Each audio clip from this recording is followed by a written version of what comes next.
Hello दोस्तों, स्वागत है आप सभी का इस वीडियो में। दोस्तों, आज हम कक्षा 9वीं की विज्ञान अध्याय 1 हमारे आसपास के पदार्थ के बारे में चर्चा कर रहे हैं। दोस्तों, इससे पहले मैंने एक वीडियो बनाया है, उसमें मैंने पदार्थ के बारे में बताया था कि पदार्थ क्या है, पदार्थ की परिभाषा क्या है, ठोस द्रव, उस पदार्थ का वर्गीकरण किया था। इस पार्ट में हम पदार्थ का भौतिक स्वरूप के बारे में जानेंगे और पदार्थ के कणों के अभिलाक्षणिक गुणों के बारे में हम जानेंगे। तो चलिए हम शुरू करते हैं। सबसे पहला है हमारा पदार्थ का भौतिक स्वरूप।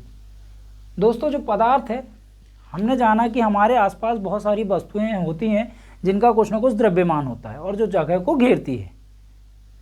अब पदार्थ किससे मिलकर बना है? तो पदार्थ जो छोटे छोटे कणों से मिलकर बना है। मतलब पदार्थ क्या है? बहुत छोटे छोटे सूक्ष्म कणों से मिलकर बना है और जिसका नाम हमने क्या दिया? पदार्थ। मतलब छोटे छोटे कण मिलकर पदार्थ का निर्माण करते हैं। अब देखो दोस्तों, मैंने ये पानी लिया, अब इस पानी को लिया मैंने, अब यहाँ पे देखो ये मैंने निशान लगाया। अब मैं इसमें क्या कर रहा हूँ? चीनी को डाल रहा हूँ।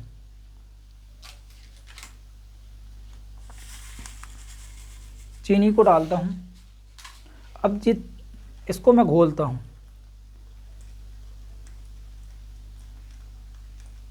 आप देख रहे होगे कि चीनी पूरी तरह इस पानी में घुल रही है और कुछ देर बाद पूरी तरह इस पानी में घुल जाएगी। अब क्या इस पानी के आयतन में कोई परिवर्तन आया? नहीं, पानी उतने का ही उतना है जितना पहले था। अब हम क्या देखते हैं इसमें कि चीनी इस पानी में कहाँ गई? तो जो पानी है छोटे छोटे कणों से मिलकर बना है और जो चीनी है वो भी छोटे छोटे कणों से मिलकर बनी है और वो पूरी तरह पानी में मिल गई। तो हम क्या बोल सकते हैं कि जो पदार्थ एक पानी, पदार्थ क्या है? पानी भी है, मतलब पानी एक पदार्थ है।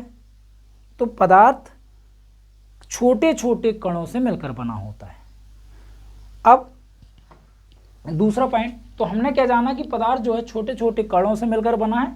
अब पदार्थ के ये कण कितने छोटे होते हैं? दोस्तों, पदार्थ के कण इतने छोटे होते हैं कि हम अपनी आंखों से नहीं देख पाते, इनको हम अपनी नग्न आंखों से नहीं देख सकते।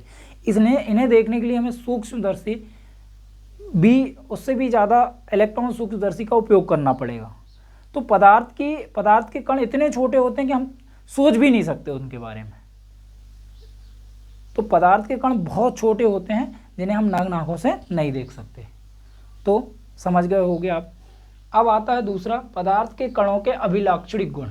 दोस्तों, अभी मैंने बताया, इसमें मैंने क्या डाला? चीनी डाला था, पानी में चीनी डाला।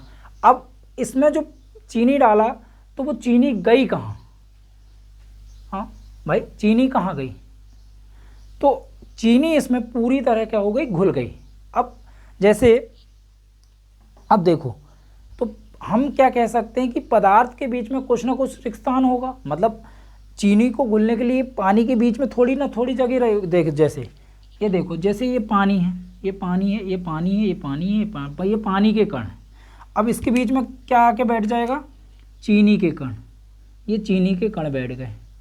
अब हमने क्या देखा कि ये पानी और पानी के कणों के बीच में क्या है? रिक्त स्थान है, जिसमें क्या आके बैठ गई? चीनी बैठ गई।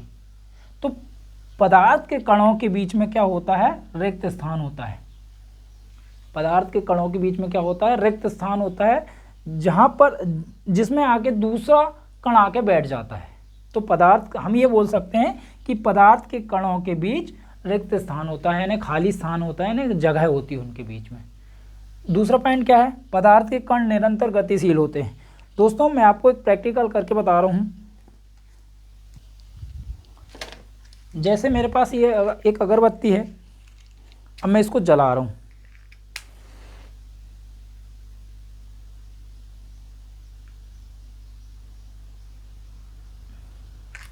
अब मैंने इसको जलाया। अब आप देखोगे इसमें इससे धुआं उठ रहा है। मतलब ये भी एक पदार्थ से मिलकर बनी है, छोटे छोटे कणों से मिलकर। अब इसके जो पदार्थ मतलब धुआं निकल रहा है वो ऊपर की ओर उड़ रहा है, मतलब वायुमंडल में, यानी ऑक्सीजन में जाके मिल रहा है। मतलब इसमें आप देखो कि धुआं क्या कर रहा है? गति कर रहा है, निकल रहा है, पूरे कमरे में क्या हो जाएगा? फैल जाएगा। तो हम क्या कह सकते हैं कि जो पदार्थ के कण हैं, मतलब छोटे छोटे कण जो हैं, क्या करते हैं? गति करते हैं। मतलब उनमें ऊर्जा होती है, और कौन सी ऊर्जा होती है? गतिज ऊर्जा। तो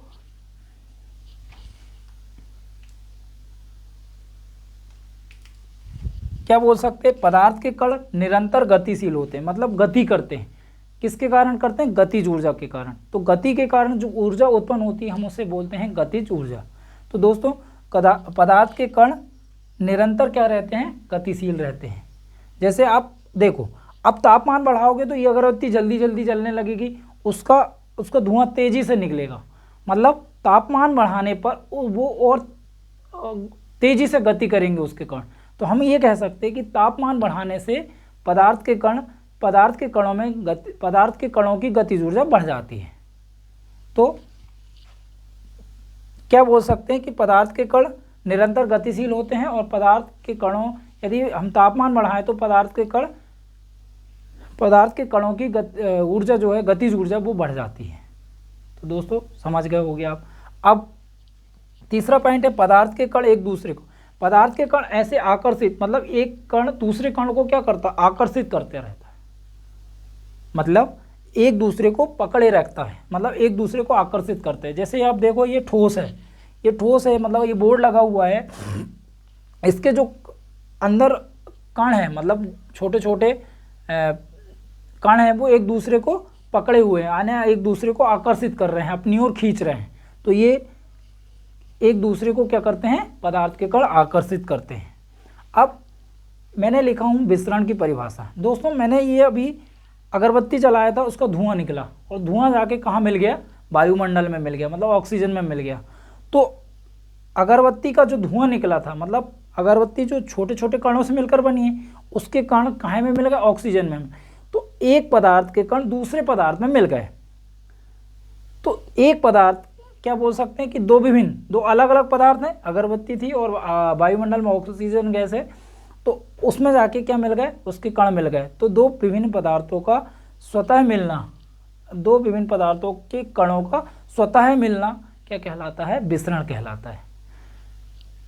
और अंतराणु बल, मैंने अभी बताया है कि पदार्थ के कणों के बीच में एक बल लगता है, मतलब एक कण दूसरे कण को आकर्षित करता है, ये भी एक दूसरे को आकर्षित करते हैं। तो यह बल कणों को क्या करता है? एक साथ बांधे रखता है, जिसे हम अंतराणु बल कहते हैं। तो पदार्थ का भौतिक स्वरूप क्या है? पदार्थ कणों से मिलकर बना है, मतलब जो हम अपने चारों ओर देख रहे हैं जो पदार्थ हैं, वो छोटे छोटे कणों से मिलकर बना है। और पदार्थ के ये कण इतने छोटे होते हैं कि हम सोच भी नहीं सकते, मतलब हम इतने छोटे होते हैं कि हम सोच भी नहीं सकते। और क्या बोलूं,